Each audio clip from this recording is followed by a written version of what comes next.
அஸ்ஸலாமு அலைக்கும். Hi guys, எல்லாரும் எப்படி இருக்கீங்க? நான் ரொம்ப நல்லா இருக்கேன். இன்னைக்கு நம்ம என்ன வீடியோ பார்க்க போறோம்னா, வெட்டிங் டே அன்னைக்கு எடுத்த vlog, அதுக்கப்புறம் ஒரு அவுட்டிங் போகணும். அந்த vlog உங்கள்ட்ட இன்னைக்கு நான் ஷேர் பண்ணியிருக்கேன். Welcome to my channel Aishu worship cooking.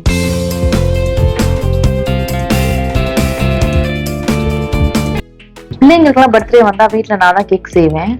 Cake ரொம்ப சூப்பராக செய்வேன்லாம் சொல்ல முடியாது, ஆனால் ஓரளவு செய்வேன். அப்பெல்லாம் ஹஸ்பண்ட் இங்கே தான் இருப்பாங்க. நான் செய்யறப்பெல்லாம் சொல்லுவாங்க, என்னை விட்டு நீங்க எல்லாம் என்ஜாய் பண்றீங்களா அப்படின்னு சொல்லுவாங்க. அப்பெல்லாம் ஒரு மாதிரி கில்ட்டியா இருக்கும். அதான் நாங்க இயற்கையிலே செய்யலாம்னு சொல்லி நினைச்சுக்கிட்டே இருந்தேன். அதுக்கேற்ற இந்த வெட்டிங் டே வந்துச்சு. சரி, இந்த வெட்டிங் டேக்கே செய்யலாம்னு சொல்லி தான் நான் பண்ணிட்டு இருக்கேன். 2 அடுப்புலயும் நான் பால் வச்சிருக்கேன். ஒரு அடுப்புல பன்னீர் எடுக்கிறதுக்காண்டி வச்சிருக்கேன், இன்னொரு அடுப்புல பால் மலாய் செய்யறதுக்காண்டி வச்சிருக்கேன். ரசமலை கேக் செய்யணும் ரொம்ப நாள் ஆசை. நான் எப்படின்னு தெரியும், ஆனா பண்ணதில்ல. சரி, அதான் இந்த டைம் பண்ணலாமேன்னு சொல்லி அதான் பண்ணிட்டு இருக்கேன். ஓகே, பால் நல்லா பொங்கிடுச்சு. இந்த ஸ்டேஜ்ல நான் வினிகர்ல வாட்டர் ஆட் பண்ணி வச்சிருக்கேன். அதை கொஞ்சம் கொஞ்சமா ஆட் பண்ணிக்கிறேன்.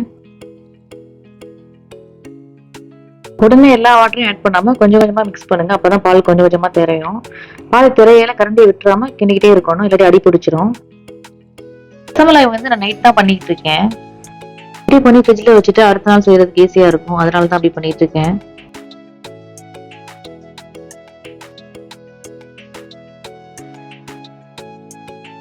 ஓகே, பால் நல்லா தெரிஞ்சிச்சு. உங்களுக்கு பார்க்கையில நல்லா தெரியும். தண்ணி தனியா ஆடு தனியா வந்துடும். இந்த சைடு மலாய் செய்யறதுக்காண்டி பால் வச்சிருக்கேன். அதையுமே நல்லா இடையில இடையில கிண்டிக்கிறேன். 3 லிட்டர் பால் எடுத்திருந்தேன். 1.5 லிட்டர் மலாய்க்கு எடுத்திருந்தேன். 1.5 லிட்டர் பன்னீருக்கு எடுத்திருந்தேன். கரைஞ்ச பால் நான் ஒரு ஒயிட் கிளாத் எடுத்திருக்கேன். அதுல நான் வடிகட்டி எடுத்துக்கிறேன். வடிகட்டின உடனே நல்லா வாட்டர்ல நல்லா வாஷ் பண்ணிக்கோங்க. அப்பதான் இந்த வெனிகரோட ஸ்மெல் எல்லாம் போகும். மலாய்க்கு வச்சிருந்த பாலை நான் அடுத்து குங்குமப்பூ ஆட் பண்ணிக்கிறேன்.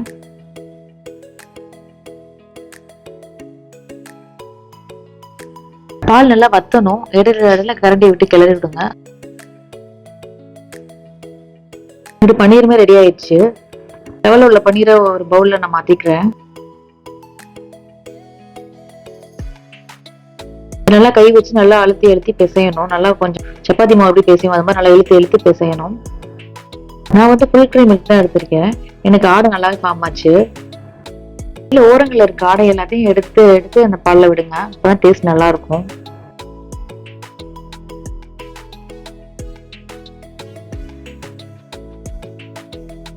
இந்த ஸ்டேஜ்ல நான் சுகர் ஆட் பண்ணிக்கிறேன். பால் நல்லாவே திக்னஸ் ஆயிடுச்சு. அதுக்கப்புறம் தான் நான் சுகர் ஆட் பண்றேன். இதுமே நல்லா மிக்ஸ் பண்ணிக்கிறேன். நெக்ஸ்ட் சுகர் சிரப் தான் ரெடி பண்ணிட்டு இருக்கேன். உங்களுக்கு தேவையான அளவு சுகர் சேர்த்து அதுக்கு ஏத்தாப்புல வாட்டர் ஆட் பண்ணிக்கோங்க. நான் 2 கப் சுகர் ஆட் பண்ணிருக்கேன். அதோட 3 கப் வாட்டர் ஆட் பண்ணிருக்கேன். எல்லாத்தையும் நல்லா மிக்ஸ் பண்ணிக்கலாம். பன்னீர்ல ஒவ்வொரு உருண்டையா எடுத்து நான் கையில காட்டுறேன், அந்த மாதிரி ரெடி பண்ணிக்கலாம். எல்லாத்தையும் சுகர் சிரப்ல ஆட் பண்ணிக்கிறேன். அதனால ஒரு மூடி போட்டு நல்லா கொதிக்க விட்டுக்கிறேன். சரி, பாத்தீங்கன்னா எனக்கு மலாய் நல்லா ரெடி ஆயிடுச்சு. இந்த ஸ்டேஜ்ல நான் அடுப்பை ஆஃப் பண்ணிக்கிறேன். ரசகுல்லாவும் நல்லா கொதிக்குது, பார்த்தாலே தெரியும் உங்களுக்கு. இதுக்கு தேவையான நட்ஸ் எல்லாம் நான் சாப் பண்ணி எடுத்துக்கிறேன். நான் முந்திரி, பாதாம், பிஸ்தா ஒன்று சாப் பண்ணியிருக்கேன். இந்த ரசகுல்லா எல்லாத்தையும் நான் தண்ணியில நல்லா பிழிஞ்சிட்டு நான் எல்லாத்தையும் இந்த மிக்ஸ்ல ஆட் பண்ணிக்கிறேன். அது கூட சாப் பண்ணி வச்சிருந்த நட்ஸ் எல்லாத்தையும் அதில் ஆட் பண்ணிக்கிறேன். அவ்வளவுதான், ரசமலாய் ரெடி. கேக் மட்டும் செய்யாம வீட்லயே எல்லாரும் சாப்பிட்றதுக்கும் நான் பண்ணியிருந்தேன். இது நல்லா ஆறின உடனே அதை நான் ஒரு பவுல்ல மாற்றி ஃப்ரிட்ஜில் வச்சுக்கிறேன். நெக்ஸ்ட் கேக் ஸ்பான்ச் தான் பண்ணிட்டு இருக்கேன்.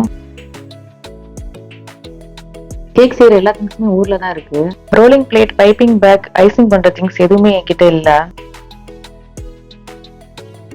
இருந்தாலும் ஒரு ஆசை எப்படியாச்சும் பண்ணணும்னு சொல்லி, சரி ஓகே, கையில இருக்க திங்ஸை வச்சு எப்படின்னு பண்ணிடலாம் தான் பண்ணிட்டு இருக்கேன். கேக் பேட்டரும் நான் ரெடி பண்ணிட்டேன். ரவுண்ட் டின் தான் அன்னைக்கு எனக்கு தேவைப்பட்டுச்சு, அது என்கிட்ட இல்ல. ஓகே, வீட்டுல இருக்கிறத வச்சு மேனேஜ் பண்ணலாம்னு சொல்லிட்டு வீட்டுல இருக்க ஒரு பாத்திரத்துல தான் நான் பண்ணிட்டு இருக்கேன்.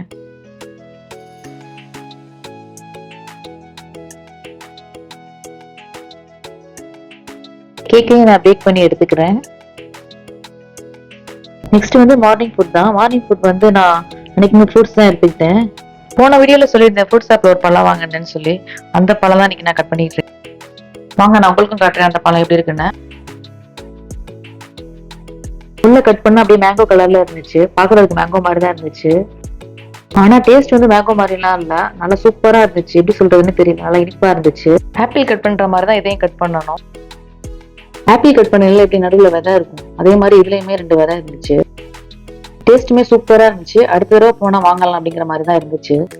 நெக்ஸ்ட் வந்து கேக் ஐசிங் பண்றதுக்கு தான் ரெடி பண்ணிட்டு இருக்கேன். இந்த வீடியோ இருக்கையில காலையில ஒரு 10 மணி இருக்கும்னு நினைக்கிறேன். கேக் ஐசிங் பண்றதுக்கு நான் விப்பிங் கிரீம் தான் எடுத்துருக்கேன். நான் டெய்ரி விப்பிங் கிரீம் எடுத்திருக்கேன். பவுடர், சுகர், வெனிலா எசன்ஸ்லாம் போட்டு நல்லா பீட் பண்ணிக்கிறேன். கேக் கிரீமும் ரெடி பண்ணிட்டேன். இனிமேல் கேக்கை அசம்பிள் பண்றது மட்டும்தான். கேக்கை நான் 3 லேயரா கட் பண்ணி எடுத்துக்கிறேன். அடியில் லைட்டா கிரீம் தடவி ஃபர்ஸ்ட் லேயரை நான் அதில் வச்சுக்கிறேன். அதுக்கு மேல ரசம்லாய் இருக்குல்ல, அதுல உள்ள மில்கை நான் நல்லா ஸ்ப்ரெட் பண்ணிக்கிறேன். அதுக்கு மேல ரசம்லாயில ஒரு பன்னீரையும் நான் கொஞ்சம் கொஞ்சமா எடுத்து உரித்து தூவிட்டுக்கிறேன். இந்த இடத்துல தான் நான் கொஞ்சம் கன்ஃபியூஸ் ஆயிட்டேன். கிரீம் தடவிட்டு தூவணுமா இல்லை தூணதுக்கு அப்புறம் கிரீம் தடவணுமான்னு சொல்லி ஒரு மாதிரி கன்ஃபியூஸ் ஆயிடுச்சு. இப்படி இருந்தா நம்ம தான் சாப்பிட போறோம் அப்படின்னு சொல்லிட்டு ஒரு பண்ணிட்டேன். இந்த கிரீம்லாம் தடவுறதுக்கு கொஞ்சம் கஷ்டமாவே இருந்துச்சு. என்கிட்ட எதுவுமே இல்லை, கத்தியும் கரண்டி போட்டு தான் கையில இருந்துச்சு. சரி, அதை வச்சு பண்ணலாம் தான் பண்ணிட்டு இருந்தேன். இப்படியோ பண்ணிட்டேன். அப்புறம் கவர்ல கிரீம் போட்டு பைப்பிங் பேக் மாதிரி ரெடி பண்ணி அப்புறம் பண்ணிட்டு இருந்தேன். அது கொஞ்சம் ஈஸியா இருந்துச்சு.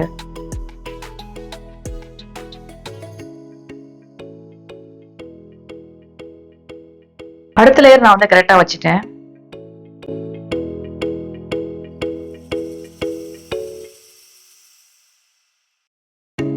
ரொம்ப ரசம்லாய் போடும் ஒரு மாதிரி பயமா இருந்துச்சு, திகட்டிருமோன்னு சொல்லி.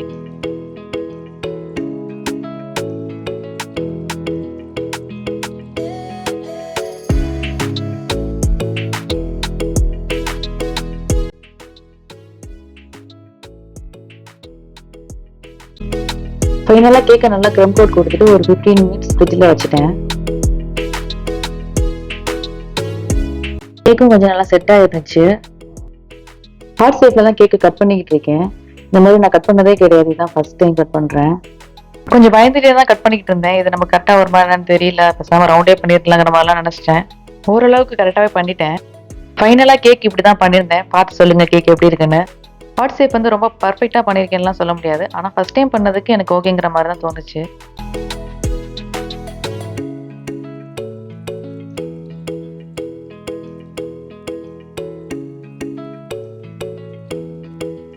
கேக் வந்து ரொம்ப சூப்பரா பண்ணியிருந்தேன் அப்படின்லாம் சொல்ல முடியாது, ஓரளவுக்கு நல்லா பண்ணியிருந்தேன். ஓகே, மதியம் லஞ்சுக்கு வந்து எல்லாரும் வெளியில போய் தான் சாப்பிட்டோம். கார்டன்ல ரெஸ்டாரண்ட் புதுசா ஓபன் பண்ணியிருந்தாங்க, அங்கதான் எல்லாரும் போயிருந்தோம்.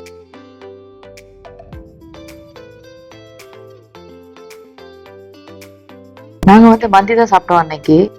எனக்கும் ஹஸ்பண்டுக்கும் மட்டன் மந்தி சொல்லியிருந்தோம், குழந்தைங்களுக்கு சிக்கன் சொல்லியிருந்தோம். டேஸ்ட் வைஸ் நல்லா இருந்துச்சு. மயோனீஸ் சாஸ்லாம் வச்சு கொடுத்துருந்தாங்க, நல்லா இருந்துச்சு. நெக்ஸ்ட் வந்து இன்னொரு நாள் நாங்கள் அவுட்டிங் போயிருந்தோம், அதான் நான் உங்கள்கிட்ட ஷேர் பண்ணியிருக்கேன். அன்னைக்கு இங்கே நாங்கள் பண்டார் தான் வந்திருந்தோம். இப்போ நீங்கள் பார்க்குற எல்லாமே பண்டார் தான். இது ஒரு சண்டே அன்னைக்கு எடுத்த விளாக்னு நினைக்கிறேன்.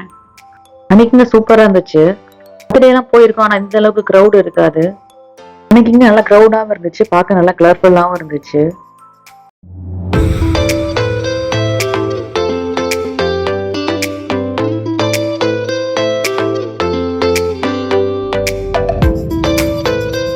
பிள்ளைங்க நல்லாவே என்ஜாய் பண்ணாங்க.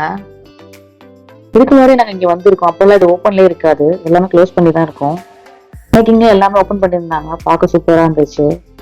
இந்த பொம்மையெல்லாம் பார்க்க சூப்பராக இருந்துச்சு. பொம்மைகளுக்கு கையெல்லாம் கொடுக்கலாம், போய் வீடியோ எடுத்துக்கலாம், ஃபோட்டோ எடுத்துக்கலாம், ஆனால் எல்லாத்துக்குமே பே பண்ணணும்னு சொல்லிட்டாங்க. அதனால நாங்கள் அந்த செக்ஷனுக்குலாம் போகலாம்.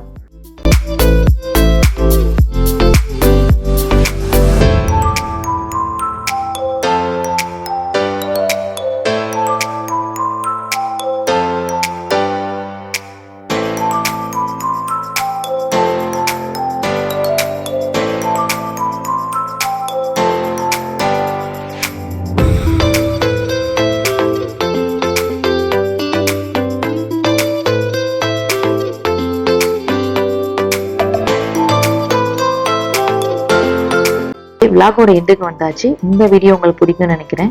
இந்த வீடியோ உங்களுக்கு பிடிச்சிருந்துச்சுன்னா லைக் பண்ணுங்க, கமெண்ட் பண்ணுங்க, ஷேர் பண்ணுங்க, மறக்காம சப்ஸ்கிரைப் பண்ணிக்கோங்க.